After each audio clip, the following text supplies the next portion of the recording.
Ultrasound ultrasound of hold अब्डामन, यानी कि आपके पूरे पेट में अल्ट्रासाउंड की रिपोर्ट को देखना।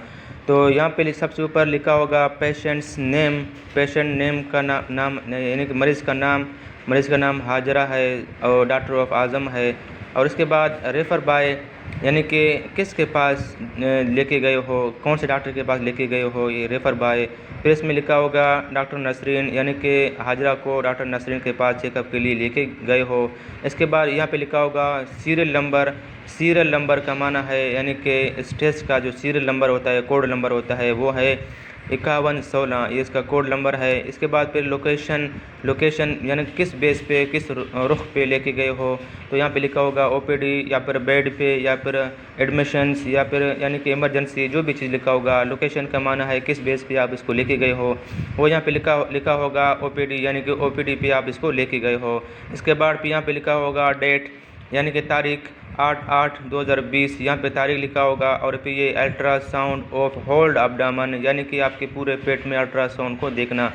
फिर यहाँ पे लिखा होगा लीवर का जिगर का साइज़ जो है, लीवर का नॉर्मल साइज़ जो है 10.8 cm, ये इसका लीवर का साइज़ है। फिर liver is normal in size, shape and homogeneous structure, यानी कि आपके लीवर आपका नॉर्मल है, लीवर का साइज़ नॉर्मल है, इसमें कोई शेप नहीं है और इसमें कोई चेंजिंग, कोई भी तकलीफ नहीं है। तो यहाँ पर लिखा होगा नीचे no intra hepatic mass of biliary ducts dilations seen, यानी कि आपको हेपाटाइटिस नहीं है, जिगर का कोई बीमारी नहीं है और आपका जिगर बिल्कुल अच्छी तरह काम कर रहा है। बिलियरी का माना है तुर्श मिजाज, बिल्कुल आपका सही है। और इसके बाद जो है इसमें कोई भी मसला, कोई भी प्रॉब्लम्स नहीं देखा गया है। फिर CBD पोर्टल वेंस, यानी कि आपके जो CBC पेट से जो अंदर एक वेन निकलता है, जिसको CBD वेंस कहते हैं, जो जिगर से बाइल्स को पित्ते में डालते हैं और पित्ते से बाल निकलते ही फिर हमारे मैदे में डाइजेशन होते हैं। तो वो भी इसका नॉर्मल साइज़ है, वेन में कोई ब्लॉकेज, वेन में कोई बंदिश नहीं है, आपका जिगर का वेन बिल्कुल नॉर्मल है। फिर इसके बाद नीचे लिखा होगा गाल ब्लैडर, यानी कि आपका पित्त या फिर पित्ता कंट्रैक्टेड, गाल जी मना गाल, बी मना bladder, gall bladder due improper fasting, यानी कि आपका गाल ब्लैडर जो है वो पित्ता थोड़ा फास्टिंग है, थोड़ा तेज़ है और वो पित्ता जो है आपका तेज़ी से बाइल्स फेंक रहा है मैदे की तरफ। तो ये नॉर्मल साइज़ है, बिल्कुल सही है। फिर इसके बाद नीचे लिखा होगा पेनक्रियाज के माना है लबलबा नॉर्मल इन साइज़, लबलबा का साइज़ नॉर्मल है। शेप एंड टेक्सचर, यानी कि आपके लबलबा में कोई प्रॉब्लम नहीं है। इसके बाद फिर नीचे लिखा होगा नो मास और ड्यू डिलेशन सीन, यानी कि आपके लबलबा में कोई ऐसा एडवांटेज, कोई ग्रोथिंग, कोई बीमारी नहीं है, नहीं देखा गया है, नॉर्मल साइज़ है। फिर सप्लिन यानी कि आपका इसको क्या कहते हैं, ये पित्त है और ये इसका आपका पेनक्रियाज है, यहाँ पे आपको दिखाया गया है। और यह सप्लिन यानी कि पित्त की थैली में इसका साइज़ जो है 7.4 cm है और नॉर्मल साइज़ है, शेप एंड टेक्सचर है, इसमें कोई प्रॉब्लम नहीं है, साइज़ भी नॉर्मल है। नो सप्लिनिक वेंस, आपके पित्त के नाली में कोई रुकावट नहीं है, बिल्कुल सही है, बेहतर है, कोई रुकावट नहीं है।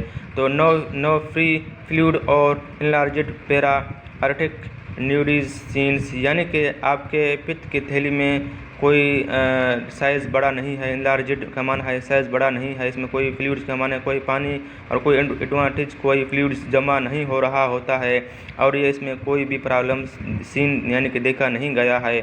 फिर इसके बाद नीचे लिखा होगा राइट किडनीज़, यानी कि आपका सीधे हाथ का गुर्दा 6.4, 2.2, 0.8 cm, इसका नॉर्मल साइज़ है। Normal in size, shape and texture with regular अकाउड मैरेंज, यानी कि आपके गुर्दे का साइज़ नॉर्मल है, आपके गुर्दे में कोई प्रॉब्लम्स, कोई रेगुलर एडवांटेज, कोई भी प्रॉब्लम नहीं दिखा रहा है, सही है। फिर नीचे लिखा होगा नॉर्मल कार्टिकल थिकनेस एंड कार्टिकोमेनिडली डिलेशंस, यानी कि आपके राइट किडनी बिल्कुल नॉर्मल है, इसमें कोई थिकनेस, कोई रुकावट, कोई चीज़ एडवांटेज नहीं हो रहा हुआ है, बिल्कुल नॉर्मल है। फिर no stone on hydronephrosis seen, यानी कि आपके गुर्दे में कोई पथरी और पथरी जैसे प्रॉब्लम, किचरे और कोई पानी, कोई पेशाब की रुकावट नहीं देखा गया है।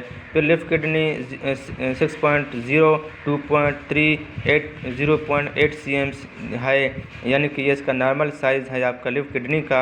Normal in size, shape and structure with regular outer margins, यानी कि आपके लेफ्ट किडनी भी नॉर्मल साइज़ में है, इसमें कोई एडवांटेज, कोई रेगुलर, कोई प्रॉब्लम नहीं देखा गया है, नॉर्मल साइज़ है। नॉर्मल कॉर्टिकल्स थिकनेस एंड कॉर्टिकोमेडली डिलेशंस, यानी कि आपके गुर्दे में गुर्दा नॉर्मल है, इसमें कोई थिकनेस यानी कि कोई इसमें प्रॉब्लम नहीं देखा गया है। फिर नीचे लिखा होगा नो स्टोन और हाइड्रोनेफ्रोसिस सीन्स, यानी कि आपके गुर्दे में कोई पथरी, कोई पेशाब की रुकावट, कोई पेशाब में कोई बंदिश और कोई पथरी, किचरा नहीं देखा गया है। फिर यूरिनरी ब्लैडर, यानी कि आपके मसाने में कोई प्रॉब्लम तो नहीं है, वो भी यहाँ पे लिखा होगा। Urinary bladder is free with normal shape and walls, यानी कि आपका यूरिनरी ब्लैडर भी बिल्कुल साफ़ है, क्लियर है, नॉर्मल साइज़ है और इसमें कोई किचरा जमा नहीं हुआ है और ना कुछ कोई किचरा देखा गया है। फिर नीचे लिखा होगा यहाँ पे नो स्टोन और ग्रोथ सीन्स, यानी कि आपके गुर्दे में कोई पथरी और कोई किचरा हमें ग्रोथिंग यानी कि कोई बढ़ता हुआ नहीं दिखा रहा है। फिर कॉन्सलेशंस में लिखा होगा ये सारे यहाँ से लेकर यहाँ तक देखने के बाद इसमें कोई प्रॉब्लम्स आपको अगर लीवर में दिखाया गया, गाल ब्लैडर में, पेनक्रियाज में, स्प्लीन में, right kidney, left kidney, urinary bladder में कोई भी प्रॉब्लम्स अगर यहाँ पे हुआ होगा तो वो सब के सब यहाँ पे कंक्लूशंस में लिखा होगा, यानी कि यहाँ पे लिखा होगा कि normal scan of whole abdomen, यानी कि आपके यहाँ से लेकर यहाँ तक जो हमने पढ़ा है कोई भी प्रॉब्लम्स यहाँ पे नहीं लिखा गया है। यहाँ पे लिखा है कि normal scan of whole abdomen, यानी कि आपके अल्ट्रासाउंड में होल एब्डोमेन में कोई भी प्रॉब्लम्स, कोई भी बीमारी यहाँ पे नहीं लिखा गया है, यानी कि normal scan of whole abdomen है, बिल्कुल नॉर्मल है। अगर आपको मेरा ये वीडियो अच्छा लगे तो बराए मेहरबानी मेरे इस वीडियो को अपने दोस्तों को फेसबुक में, व्हाट्सएप में शेयर करें। शेयर करने से आपके दोस्तों को इल्म की इजाफी हो जाएगी। हो सकता है आपके कोई दोस्त, कोई फ्रेंड, कोई बहन, कोई भाई अगर मेडिकल फील्ड में कोई ऐसा कोई आपका बहन भाई हो तो वो मेरे इस वीडियो को देखेंगे, उनको इल्म की जानकारी हासिल होगा। हो सकता है ये अल्ट्रासाउंड के बारे में इसके एग्ज़ाम्स में आ जाए, कोई प्रॉब्लम्स हो जाए तो मेरे वीडियो को देख के उनको इल्म की जानकारी हो जाएगा। शुक्रिया, अपना ख्याल रखिएगा। अल्लाह हाफ़िज़।